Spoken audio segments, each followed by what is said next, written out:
Hello दोस्तों, मैं अर्जुन आपका दोस्त। प्रकृति से जुड़े हर मुद्दे को मैं आपसे रूबरू कराता हूँ। प्रकृति से जुड़े हर चीज को मैं आपको दिखाता हूँ। आज मैं आपको ऐसी ही एक चीज दिखाऊंगा जो आपके लिए बहुत ही महत्वपूर्ण समझी जाती है, जिसे हम शहद कहते हैं, हनी। यूं तो बाजार में बहुत तरीके से मिलता है ये शहद, लेकिन अगर आप देखते भी हों, आपने न्यूज में भी देखा हो या वैसे भी देखा हो कि सब में कुछ ना कुछ केमिकल्स पाए जाते हैं। अगर आपको असली हनी, असली शहद अगर पाना है तो आप पेड़ों में और नेचर में आइए, आप प्रकृति में आइए। अगर आपको असली शहद लेना है, अगर आपको किसी असली चीज का स्वाद चखना है तो प्रकृति से लीजिए उसे। जो चीज प्रकृति देती है आपको, वो कोई और नहीं दे सकता इस धरती पर। इंसान द्वारा निर्मित ये शहद किसी न किसी केमिकल से परिपूर्ण होता है, लेकिन जो प्रकृति बना के तैयार करती है अपनी गोद से, वो एकदम शुद्ध और बहुत ही अच्छा होता है सेहत के लिए। हमने देखा था, हमने सुना था, आपने भी देखा होगा, लेकिन अब हम सुनते हैं कि मधुमक्खियां पेड़ों पे अपना वो छत्ते लगाती थी, कि मधुमक्खियां पेड़ों पे छत्ते लगाया करती थी। लेकिन आजकल दोस्तों क्या हो रहा है कि मैं आपको पेड़ दिखाता हूं, कहीं भी आप देखें कि कोई भी मधुमक्खी या आपको दिखाई दी कभी भी कोई छत्ता दिखाई देता है?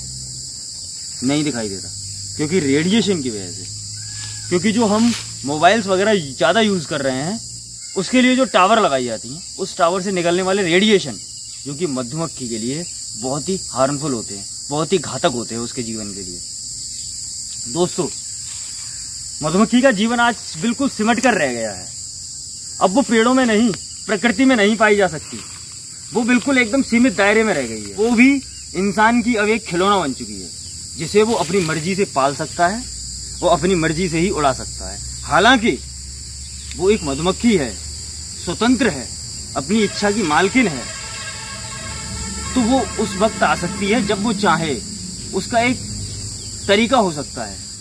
अब मैं आपको दिखाऊंगा कि आपने सुना होगा, हमने भी सुना था कि पेड़ों पे मधुमक्खियां बैठती थी, वो छत्ता लगाया करती थी, वहां से हम शहद प्राप्त करते थे। लेकिन आजकल की जो परंपरा चल रही है मधुमक्खी पालन की, क्योंकि पेड़ों पे तो ये लगाती नहीं, अब इन्हें हमें पाल कर आर्टिफिशियल तौर पे इनसे शहद लिया जाता है। शहद लेते हैं हम, मोम बनाते हैं हम इन्हीं के छत्ते से, और शहद इतना गुणकारी होता है, अगर हम उसे नित्य यूज करें शक्कर की जगह, तो वो बहुत ही हमारी सेहत के लिए फायदेमंद है। वो हमें कभी भी डायबिटीज, शुगर की बीमारी और मोटापे की बीमारी कभी भी नहीं होने देगा। अब मैं आपको दिखाऊंगा कि मधुमक्खी पालन होता कैसे है। ये जो छोटे छोटे डिब्बे हैं जो आप देख रहे हैं दोस्तों, इनमें मधुमक्खी पालन हो रहा है। ये कुछ मेरे पीछे भी हैं और कुछ ये हैं। यहाँ पे ये हमारे किसान भाई इनको पालते हैं, इनका पोषण करते हैं, और फिर जब ये छत्ता बड़ा हो जाता है, ये डिब्बा जब पूरा भर जाता है, इसमें प्लेटें, तो यहाँ से निकालकर उस शहद को मार्केट में उतार दिया जाता है।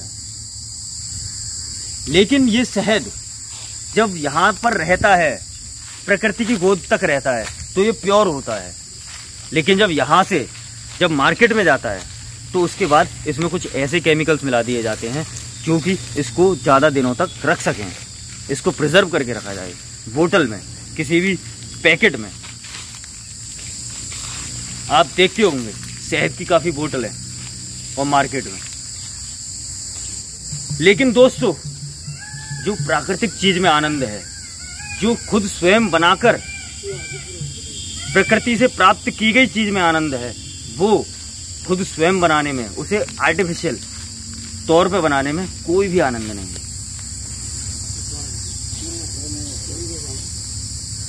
मैंने आपको दिखाई अभी कुछ इसके जैसे एक घोंसला बनाती है चिड़िया, तो उसी तरह ये भी एक घोंसले घर हैं मधुमक्खियों के। ये अब यहीं तक सीमित हो गए रह गई हैं, इनका दायरा बहुत कम हो गया है। लेकिन ये किया किसने? हमने प्रकृति के साथ में खिलवाड़ करके खुद हमने किया है। अब क्या कर सकते हैं हम इनके प्रति?